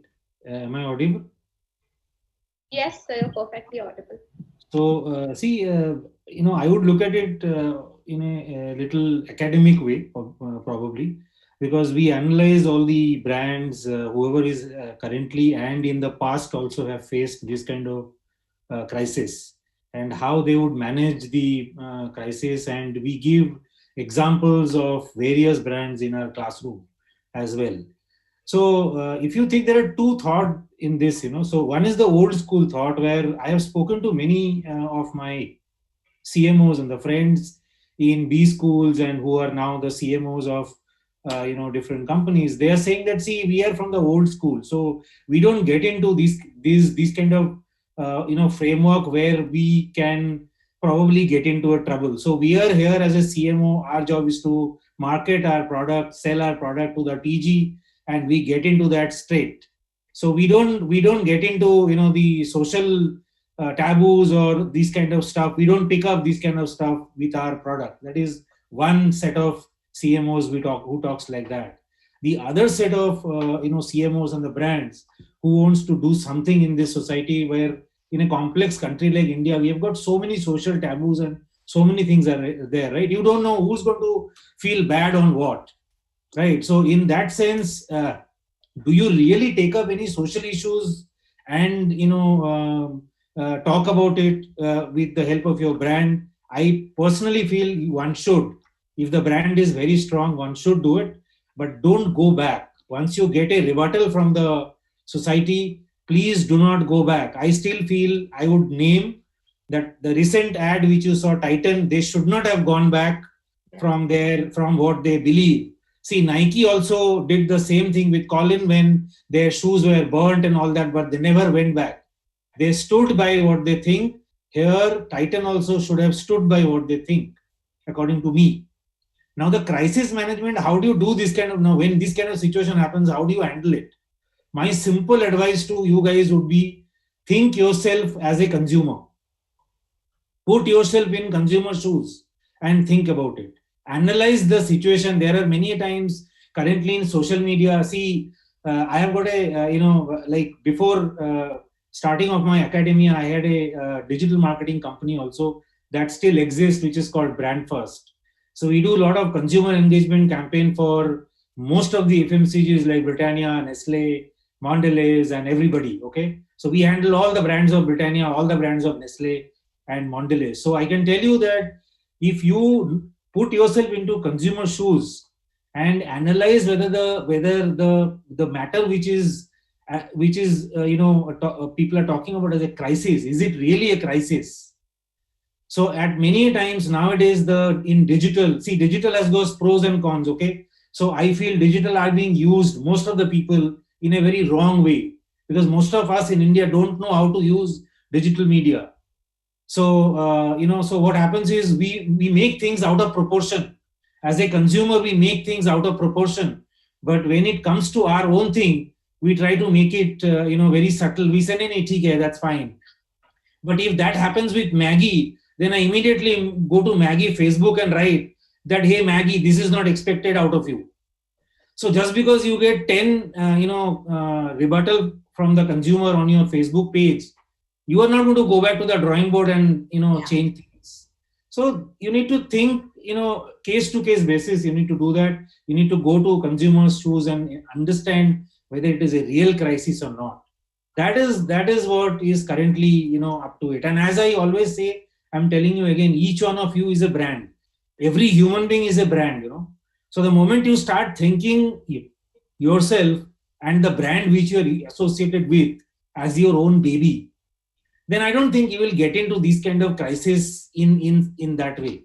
And for example, Fair and Lovely, I can talk two examples here. One is Fair and Lovely, another one is Swiggy.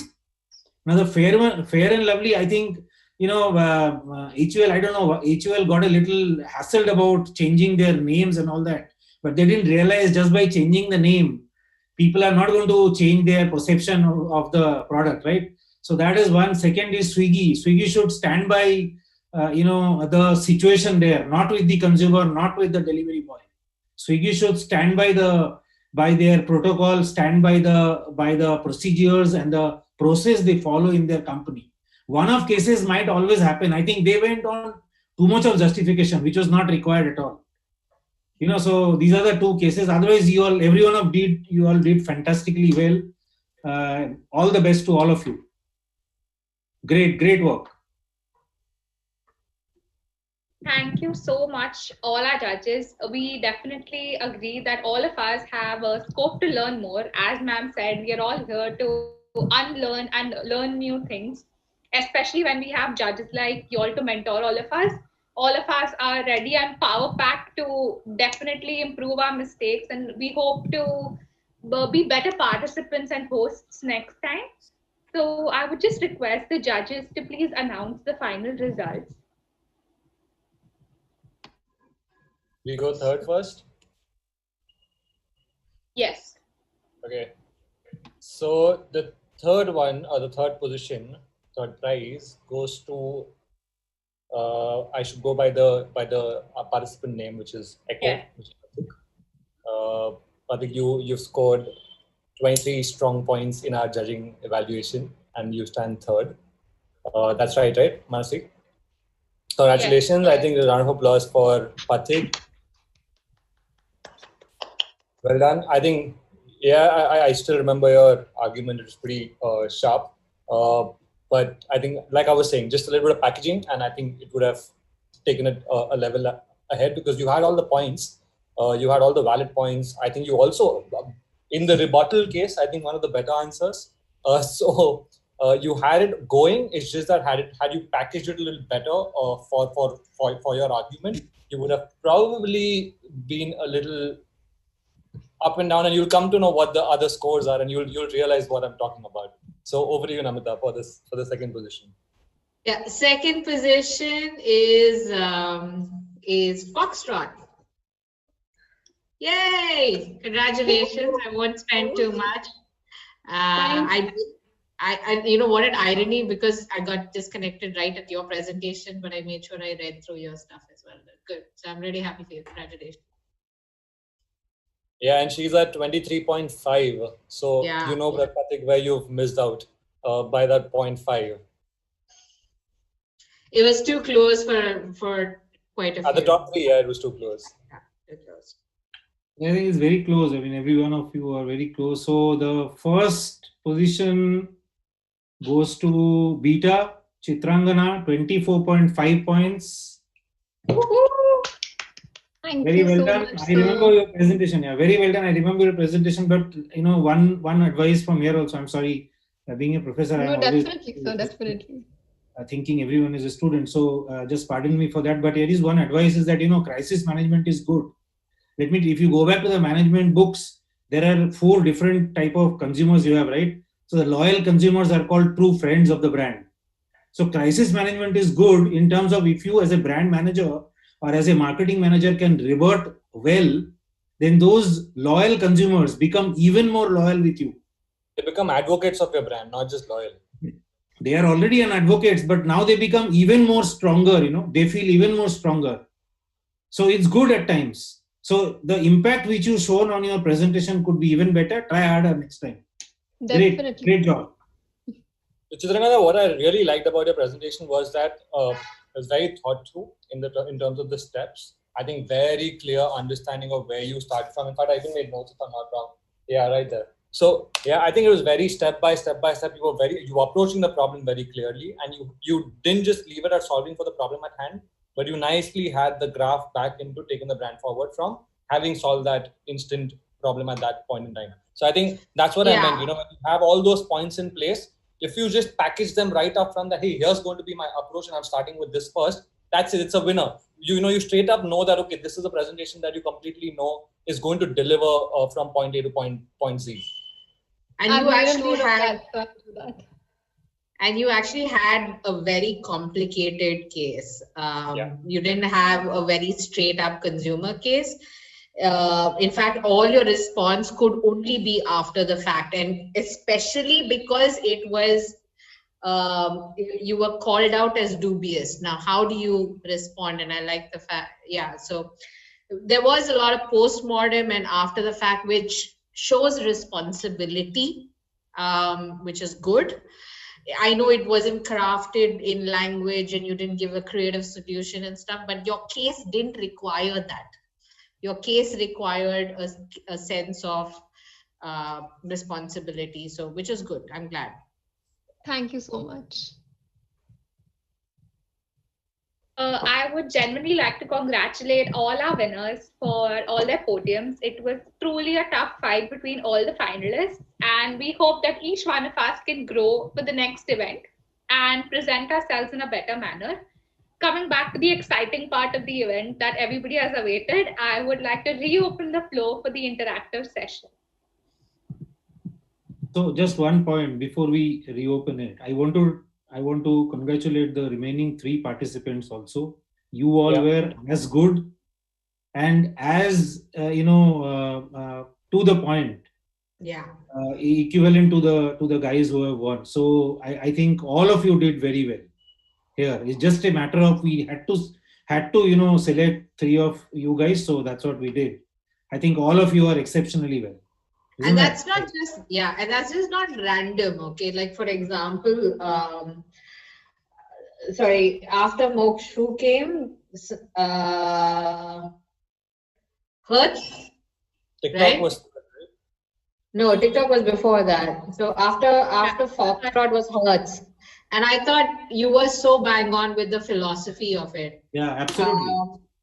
And before the TikTok one, I thought you went right to the root of the problem. You were quite ingenious in like knowing that you were going to have to deal with the revenue part of it, right? So I don't know how much you could have shared, and the Chinese would have been happy about sharing all of those revenues. But like I said, all of you were different. And Shreya, I must say that you looked at many interventions to pacify over and above. That was a very, very strong start to the event. So it was definitely too close to call.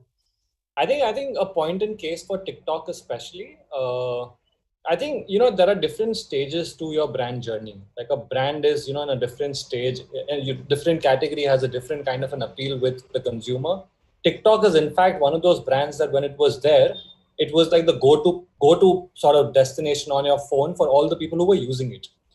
So when you have that kind of brand love already with such a strong base of people around you, I think it's less about trying to justify, because the fact that the ban is uplifted means you've already done something right. You've already taken care of the problem when you've uplifted the ban. When the ban officially gets uplifted means you've taken care of it in some form, right? And I think that's where a great example that comes to my mind of in recent times is Maggie. When Maggie came back, it didn't speak too much about the problem that it was facing. Of course, the problem was addressed, the PR machinery took care of it. They had all kinds of approvals that came from the FDA and all those things were taken care of. But then the emotion, you also have to close the loop with what's that consumer facing emotion. They didn't say कि अब 2 minute में या 10 रुपए में, or it's a better taste, or it's a better or healthier. None of that. It just came back with a simple campaign that said we miss you, or we missed you too. That's it. It's just the power of that emotion at times that helps close that loop of, then you just shift the focus from the problem to the emotion and the brand love that already was there. The same thing with TikTok. If you actually do a little bit more research, there's already so much brand love that we can't wait for you to come back. That's the emotion. And in such an emotion, would the brand manager give away the revenue to somebody else just to solve for it? I don't think so. I think they will try and, in fact, capitalize double. For all you know, they might come up with TikTok premium and charge a premium because this time India is really missing it. So when it comes back, consumers won't mind paying for it. So yeah, just try and see at what stage is the brand in the consumer's mind, and how bad is the damage. Sure, sir. Thank you so much for your opinion.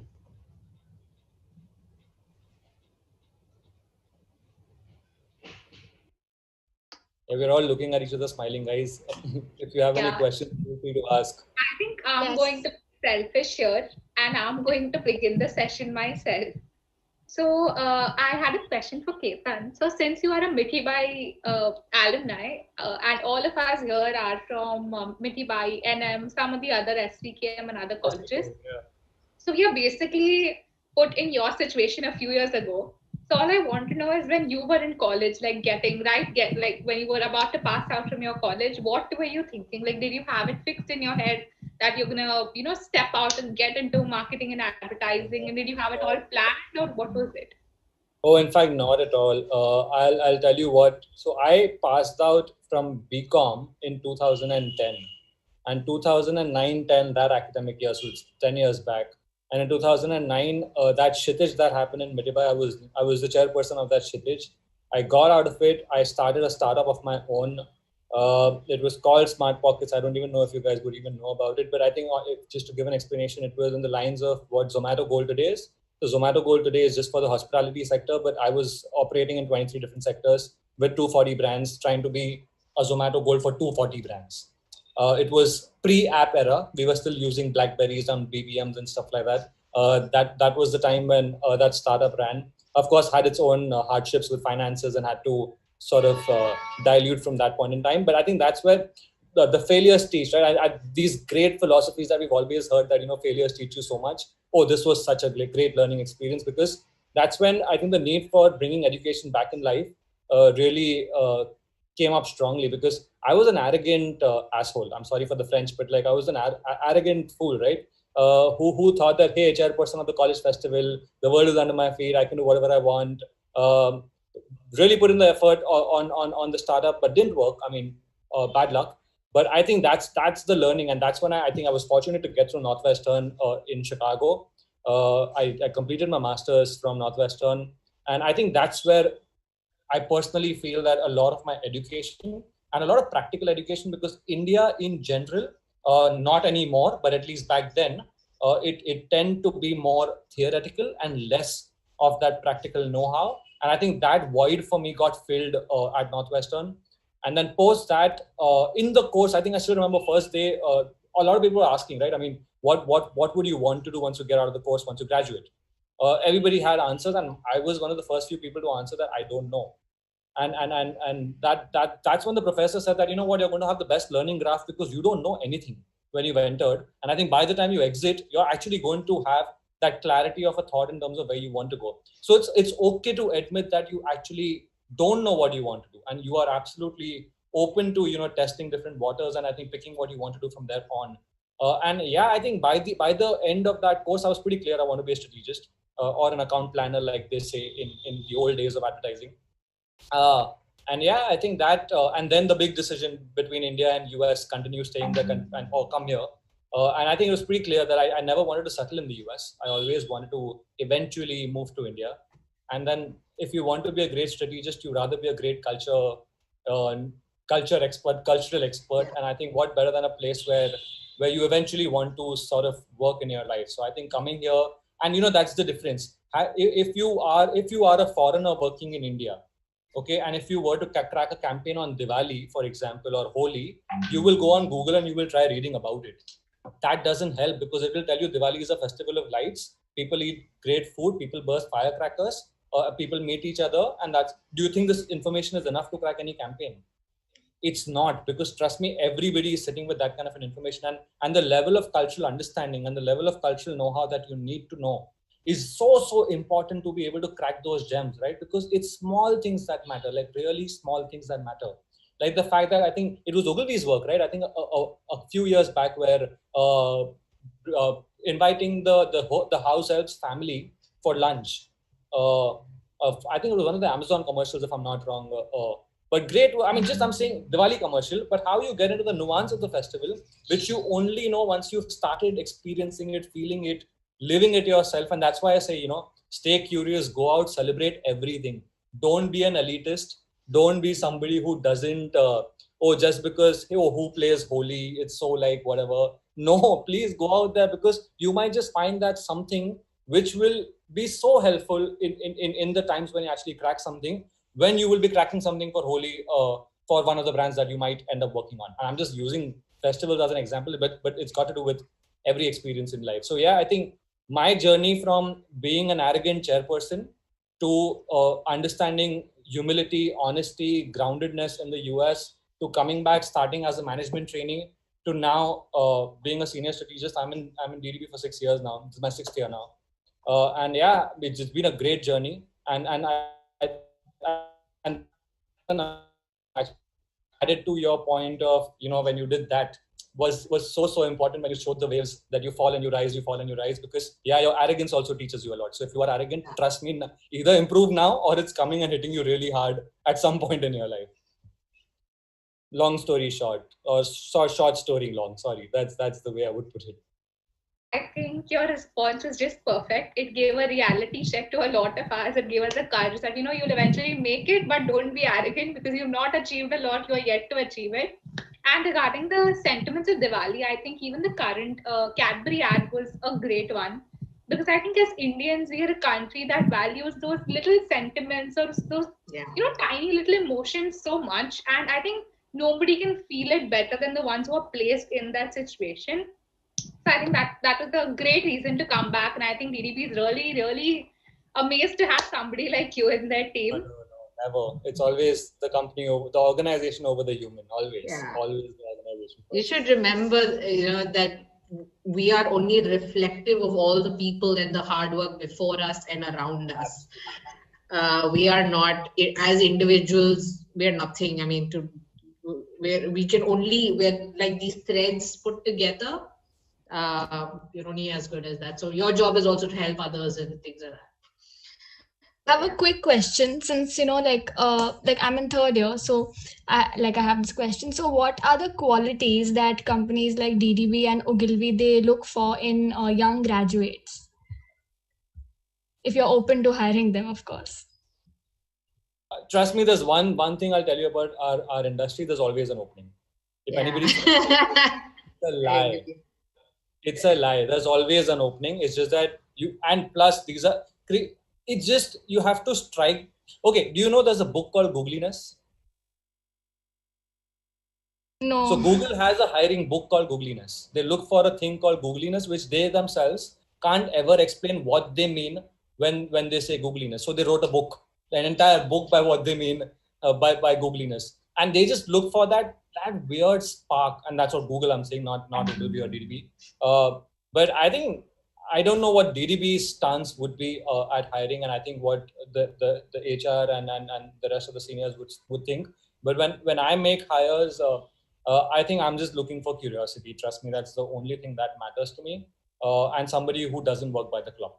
So someone doesn't look at the time and decide. Like if somebody wants a work-life balance in the beginning of their career, sorry, do not join my team.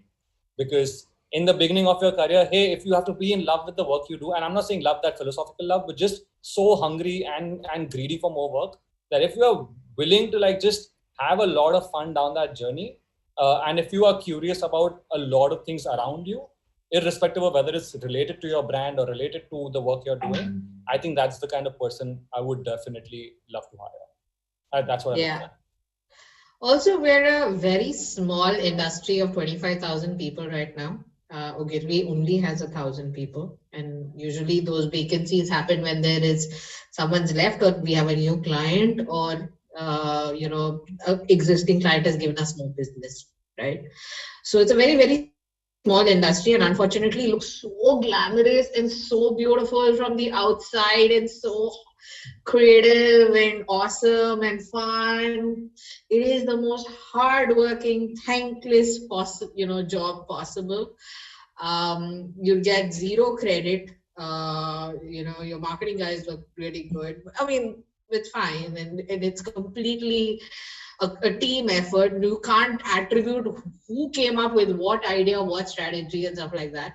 And my suggestion is check out the reality of working in the industry and the organization you want as an internship before you decide you want to work there. Because fortunately or unfortunately, once you choose a path, that path has to capitalize for you for the next few years. Otherwise, you're going to constantly keep jumping and be at ground zero the whole time, which is the reason why internships matter. And so just choose the person you want to work for and never the organization. Your first job, especially your first job has to be under the right mentor or the right fit who's going to guide you and teach you and who's going to invest in your career. And you know what? One thing I always judge somebody in an interview is when I ask them, I always ask them questions, and then at the end, I ask them if they have a question for me. And if they don't have a question for me, I don't hire that person. And I'll tell you why. Because an interview is a two-way process. If I am interviewing somebody, I want them to interview me as much, because only then it's an equal partnership where they've chosen me as their mentor or their senior in the organization, and vice versa. Because if you're not doing that, you're actually losing out on a big opportunity to understand how your mentor thinks. And that's really important. It could be even on things that are non-work related. Like, hey, do you value family? Do you value your parents' birthday? Where were you when your mother's birthday was there? I was at home after half day, because DDB and Ogilvy, like companies like ours, make sure that after half day you go home because it's your parents' birthday. It's important. So I'm just saying a lot of things, right? Like, it's not just about work and how the person thinks, but also how the person is. It's important to know that, because you're going to spend a lot of hours and thankless hours working with that person. Thank you so much. That was a really, yes.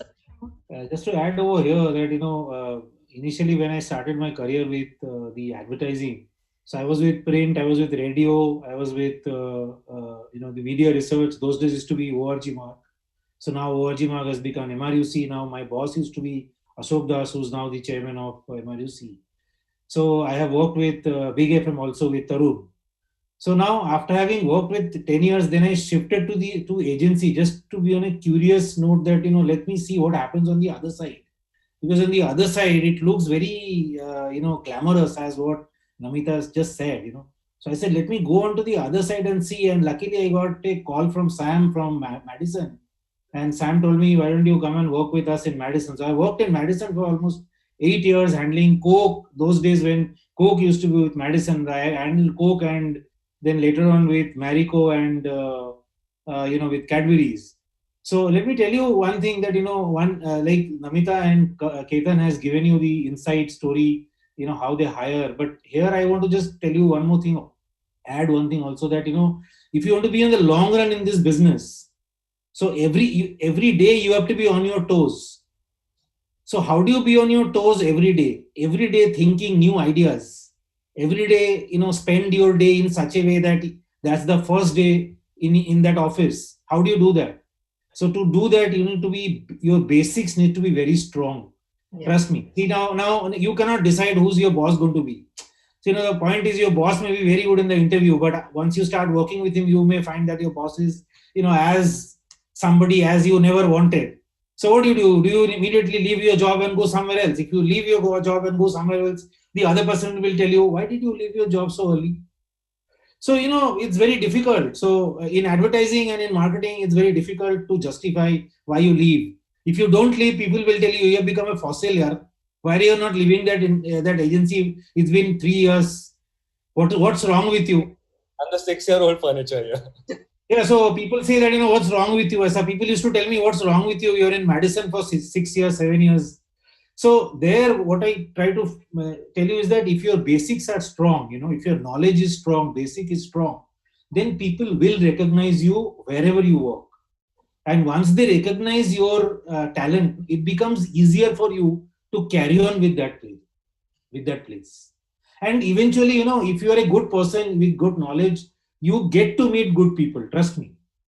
If your thought processes are clear and if you are a good person, if your knowledge is good, then you get to meet good people and your life goes on.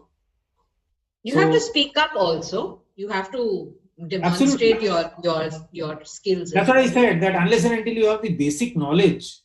So if you have been given a particular task, for example, unless and until you do something out of the box, again, that is what very abused word, out of the box. People don't know what is out of the box, but they just keep on doing it. Kabhi to lagega yaar.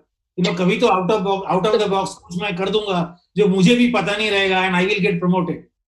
So that is what is happening, in the advertising industry, especially advertising agency. I have been there for 10 years, so I know.